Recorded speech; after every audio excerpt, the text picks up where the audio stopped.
Hello friends, कैसे हैं आप सब लोग। एसएससी जेई 2025 के रिजल्ट की तरफ एक और कदम एसएससी ने बढ़ाया है। रिजल्ट डिक्लेयर करने से पहले उन्होंने आपसे पोस्ट प्रेफरेंस मांगी है।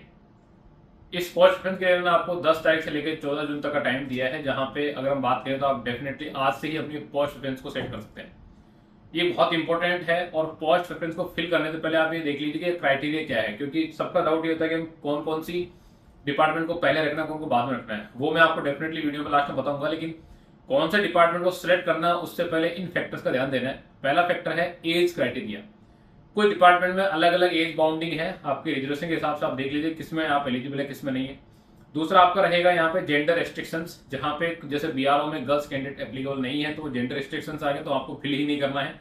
तीसरा आपका रहेगा जैसे डिसेबिलिटी बेंचमार्क। जैसे डिसेबिलिटी बेंचमार्क के लिए आपको अलग से उन्होंने दे रखा है कि भाई ये हमारे स्टैंडर्ड्स, अगर उन स्टैंडर्ड्स को आप फॉलो करते हैं तो डेफिनेटली आप फिल कर सकते हैं। तीसरा अगर बात करें यहाँ से तो हमारे पास रहेगा एक्सपीरियंस। डिप्लोमा होल्डर्स के लिए कुछ पोस्ट में एक्सपीरियंस की नीड होती है, तो अगर आपका वो नीड है तभी आप उस पोस्ट को भरें, अदरवाइज आपको वो पोस्ट फिल ही नहीं करनी है। और लास्ट में आता है आपकी चॉइस। आपकी जो भी चॉइस है वो आप सबसे पहले रखें। जैसे अगर आपको लगता है कि नहीं मुझे तो एमईएस में ही वर्क करना है तो आप एमईएस को पहले रखें, चाहे बाकी कोई कुछ भी कहे।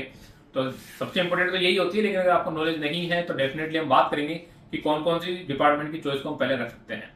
अगर चॉइस वाइज हम बात करें तो सबसे पहले नंबर पे आता है सीपीडब्ल्यूडी डिपार्टमेंट, जो कि सबकी चॉइस होता है, सबसे बेस्ट डिपार्टमेंट होता है और यहाँ पे हर कोई वर्क करना चाहता है। उसके बाद अगर बात करें यहाँ से तो हम रखते हैं सीडब्ल्यूसी को। कारण क्या है कि ये जो डिपार्टमेंट है ये एक ऑफिस जॉब है लगभग, और ये आपकी स्टैंडर्ड सिटीज में ही आपकी पोस्टिंग रहेगी, तो आप इस डिपार्टमेंट को ऑप्ट कर सकते हैं।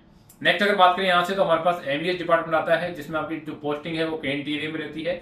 हाँ, ये है कि इसमें भी आपके ट्रांसफर वगैरह होते रहते हैं, हर 5 साल में 4 साल में आपके ट्रांसफर होते हैं, लेकिन डेफिनेटली जो वर्क जहां भी आपकी लोकेशन होगी बहुत अच्छी होगी, केएनटी एरिया में ही लोकेशन, आपकी पब्लिक डीलिंग नहीं होती है।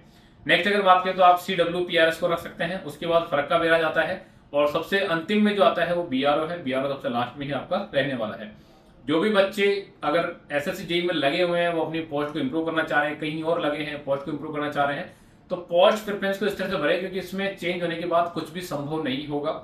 और सबसे इंपॉर्टेंट चीज ये है कि पोस्ट प्रेफरेंस भरने के बाद उसको लॉक करना जरूरी। अगर लॉक नहीं किया तो आप डिसक्वालीफाई होंगे, चाहे आपके सीबीटी 1 प्लस सीबीटी 2 में कितने ही अच्छे मार्क्स क्यों ना हो।